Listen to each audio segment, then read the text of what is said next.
Now we can start talking about the quantitative comparison questions. So back in the intro to the GRE section, there was a video math section breakdown. And in that video, my friend Chris Lele talked about the math section and pointed out that there are 4 question types. So just to review, here are the 4 question types. The first one, multiple choice. Some people call this problem solving. This is just ordinary 5-answer multiple choice. You have seen this kind of multiple choice question on every standardized test you have taken since infancy. So this should not be brand new. This is a relatively familiar standardized test format. Multiple answer, this is a little bit different. It's like multiple choice. They give you the choices, but you are allowed to pick more than one answer if more than one answer is okay. And typically there are a few more choices. Instead of 5, there might be 6, 7, or 8, something like that. You have to pick all the answers that work for the particular question. Numeric entry, you have to come up with the answer yourself. And so that's the basic idea. And this is not very much like standardized tests, but this is very much like all the math you've done throughout grade school and in high school, all the math where you had to come up with the answer yourself. So this is just come up with the answer to yourself math. So that's numeric entry. Those 3 are usually relatively intuitive for students. It's not all that different from what they've done before. By contrast, the quantitative comparisons, these are a little bit different. These are questions that are unique to the GRE. They don't appear on any other standardized test. They don't appear in any other format. And so these deserve a special discussion. Now, of course, right now, at this point, if you're watching these lessons in order, we haven't learned any of the math yet. All the math lessons are yet to follow. And so what we're going to have here, we just have 3 introductory videos just to give you kind of the gist of the question so that you can get started on your own practice. In other words, when you see the question, you'll have a basic idea of what the format is about, at least. At the end of the math module, after all the other lessons, then we'll have a section, Advanced QC Strategies. And there we'll talk about how the different content areas are tested in the QC questions. How do the quantitative comparisons test geometry? How do they test algebra, etc., etc.? Obviously, we can't talk about that here because we haven't talked about geometry or algebra yet. So this is just about the basic, how does the format work, and then we'll talk more about strategy at the end of the math module. So, what are these questions about, the quantitative comparison questions? This question format will present entries in 2 different columns labeled quantity A and quantity B.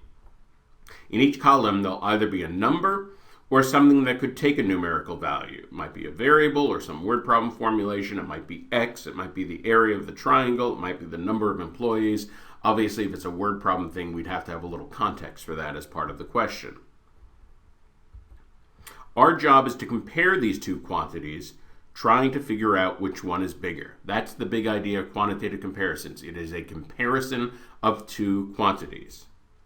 The 4 answer choices are always the same. So it's very important to get familiar with these answer choices. Answer choice A means quantity A is greater.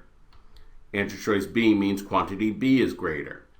Answer choice C means the 2 quantities are equal.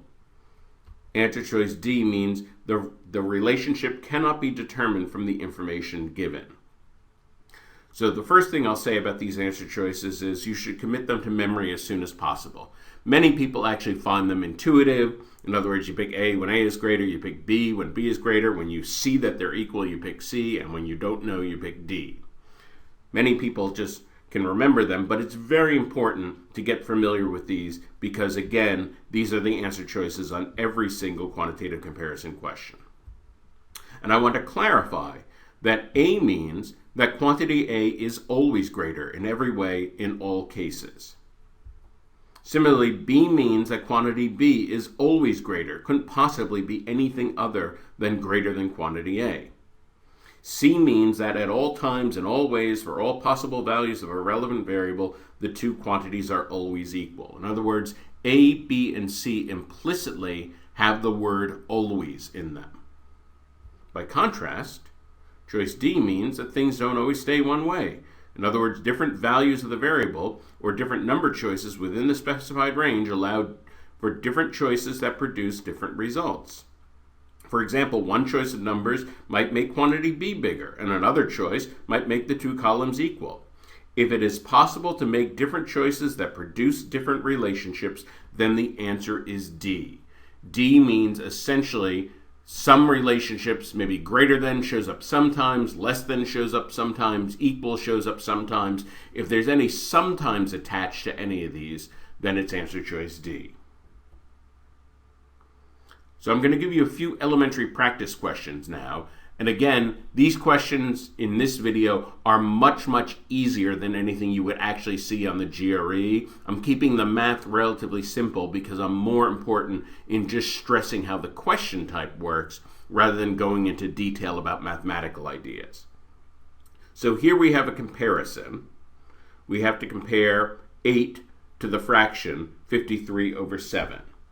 Well, of course, the easiest way to compare two things and put them in the same form, in other words, we can write 8 as 56 over 7. Well, 56 over 7 is bigger than 53 over 7. So right away that means column A is bigger. Because column A is bigger, the answer is A. That was a very straightforward question. Here's another question. Pause the video for a moment and then we'll talk about this. Okay. So we're given a geometric figure. So notice, incidentally, this is standard for the quantitative comparison. Sometimes you're just given quantity A and quantity B, nothing else. Sometimes you're given some text about the problem, or you're given a diagram or some kind of explanation that sets up the question. And whatever appears above the question is relevant to both quantities. So here we're told that ABDE is a rectangle.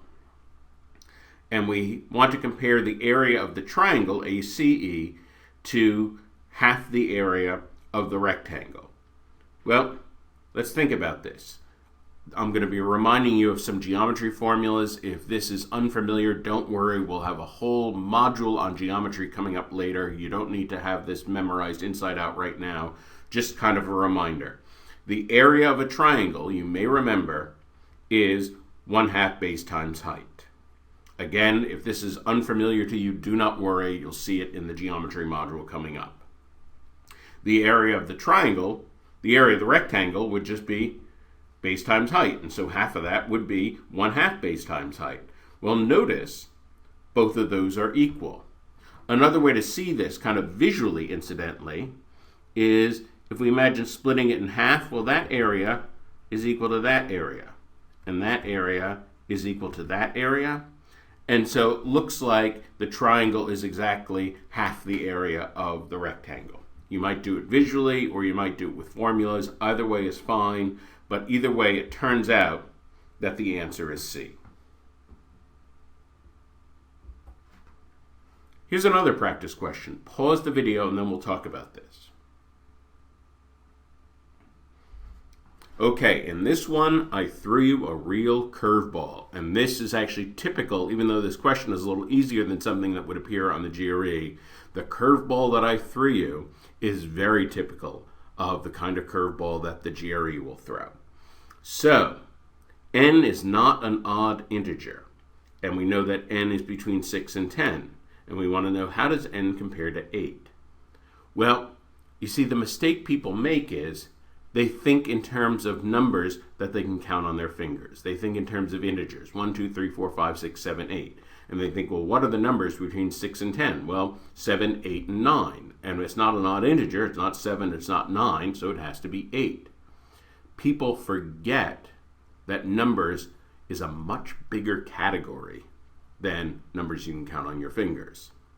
And we'll be talking about this a lot in the math module. So this is your first notice of this.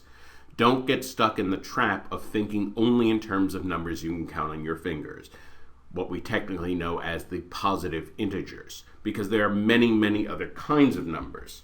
So yes, in terms of positive integers, 8 would be the only possibility for n, but we have no guarantee that n is an integer. We only know that it is not an odd integer.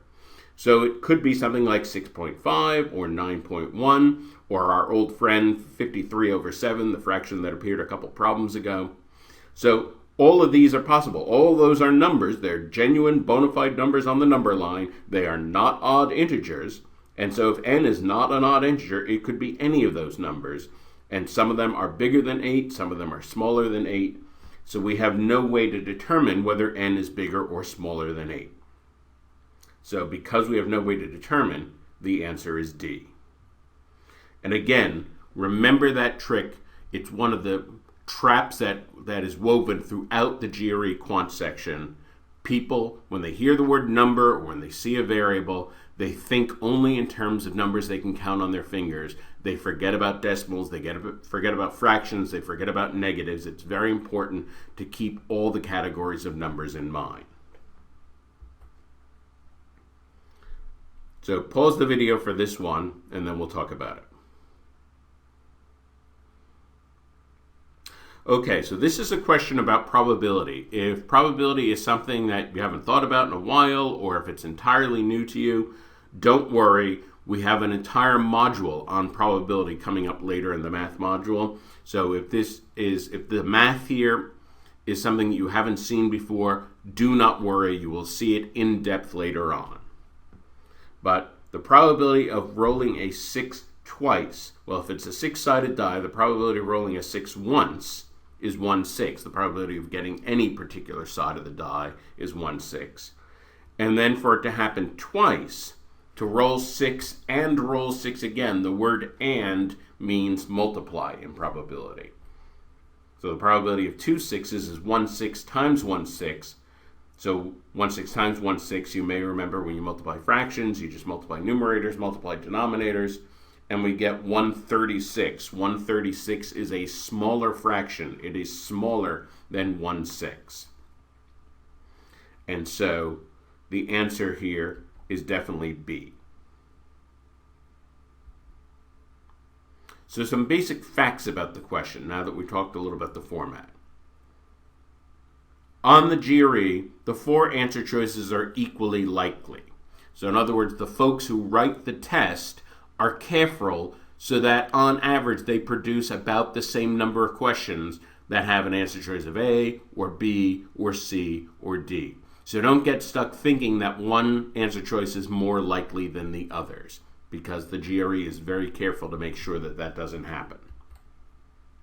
Typically, you'll see somewhere in the neighborhood of about 7 or 9 quantitative questions on a math section. Typically, the quant section opens with quantitative comparison questions. So they're the first questions you see.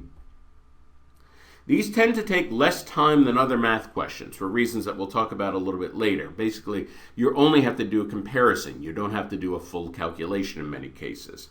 When you get in practice with these, the easier ones may take only 45 seconds. So you may well find that you can race through some of these questions compared to other question formats. Although, especially if you're doing some of the harder questions on the test, there are some hard quantitative comparison questions that may take up to 2 minutes. So just to keep in mind, it's important to get comfortable with this format, so at least the easy and medium questions you're handling relatively efficiently.